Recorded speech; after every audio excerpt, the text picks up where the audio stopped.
Flight of the Honeybee by Raymond and Brian Lovelock. The honeybee is one of the smallest creatures in the world, but it may be the most important for life on Earth. It is the planet's greatest pollinator, moving pollen from one plant to another, causing flowers to produce seeds and fruit. Honeybees can live in the wild or boxes made by beekeepers. A honeybee can't live alone. It is part of a family that works closely together. A bee is always changing jobs. First, she is a cleaner, then a babysitter, then a builder, then a guard, then a scout, and finally, a harvester. This is the story of a scout. A bee the size of a cherry pit crawls from the hive. Her stripes glow golden in the morning sun. Scout has spent her whole life in a crowded hive. Now it's time for her to fly out and explore the world. Time to search for flowers from which to collect pollen and nectar for food.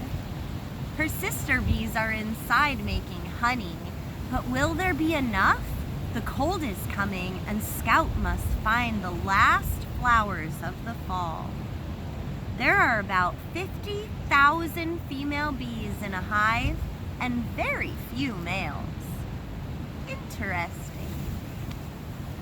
Scout's wings hum to life, so fast that they're almost invisible, lifting her into the wide sky. She rises in a spiral up and away from the hive. Scout remembers what she passes as she flies, so later she can return home. She knows the sun will guide her too. Bees navigate using sunlight, landmarks, and smell. Ooh, my nose is stuffy. They also have a magnetic sense that is like a built-in compass. Scout flies swift and straight as an arrow. The wind buffets her, ruffling the fine hairs on her face, but she keeps on steadily and rides out the rapids. Eyes as black as polished stones are searching, seeking for a splash of color below. An arresting smell drifts on the breeze. Scout locks onto this scent. She flies over a clearing, and spread before her is a marvelous meadow, an ocean of flowers. Bees are furry. Even their eyeballs, oh my gosh. The hairs help them sense changes in the wind. Bees have a powerful sense of smell. They use their antenna to pick up scents. Bees can smell in stereo, each antenna smelling a different direction. That's amazing. A flash of feathers. A hungry blackbird swoops in for the kill, but Scout zips down and escapes into the trees, weaving between tangled twigs. Many creatures eat honeybees, including other insects such as wasps and dragonflies, as well as spiders, frogs, birds, and mammals such as bears and badgers. When the coast is clear, Scout is drawn to the sea of flowers again. She settles on a velvety petal and plunges her head into the flower. Here is a sunken treasure, a cup of sweet nectar. The tip of her tongue, shaped like a miniature spoon, sips the syrup. Scout zigs and zags from flower to flower, spreading pollen around. The pollen clings to her fuzzy body, a sprinkle of sun powder. Bees are charged with static electricity during flight, which attracts pollen to stick to their bodies. They have an extra stomach in which they carry nectar home. Wow. It's like a mason jar in your belly. Scout has finished drinking. She must tell her sister bees about this field of blue. But a thundercloud cloaks the sun. All at once, the cloud bursts. Rain batters Scout to the ground. She crawls under a leaf as the hailstone bombs explode around her. Bees avoid rain and storms. Raindrops can damage them and chill their wing muscles, leaving them grounded. The downpour passes. Scout picks up the scent of her hive and follows it. Outside the hive, there's a squad of guard bees. A yellow-jacketed enemy is attacking. Scout knows that twitchy way of flying. It's a wasp. Ugh. The wasp grabs Scout as she glides into land. It raises its stinger, but the guards move in, wrestling the wasp with their legs. Wasps invade beehives and steal honey and eat baby bees. Honeybees sting only to defend themselves. They will die after stinging larger animals.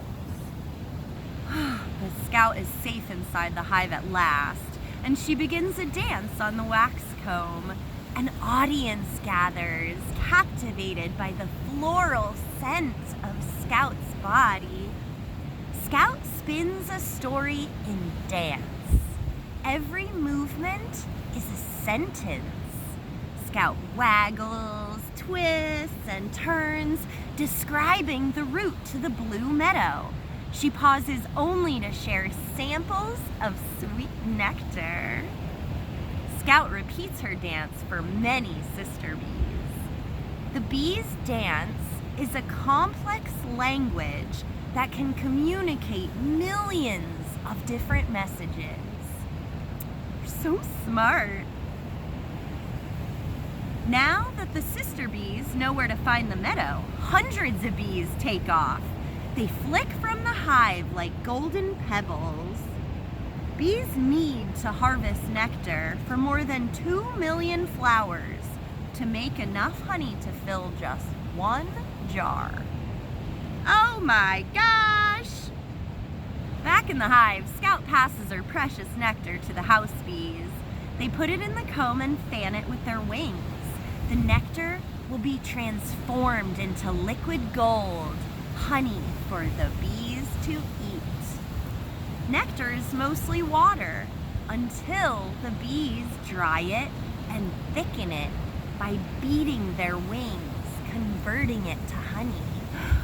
That's almost like cooking or alchemy. Scout visits the nursery where babysitter bees pluck the pollen from her body and mix it with honey to feed the babies. The queen can lay thousands of eggs a day. It is the job of the few male bees in the hive to fertilize a new queen. Nearby sits the queen, long and lustrous.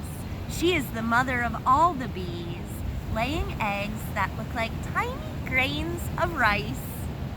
Exhausted after her mission, Scout rests her silvery wings for a spell. Soon she will join her sister bees in the blue meadow for the fall harvest. With enough honey, her family can now survive the winter. Scout's daring flight has been worth every beat of her wings. In a lifetime, a bee can travel more than 500 miles on flower runs until its wings eventually wear out.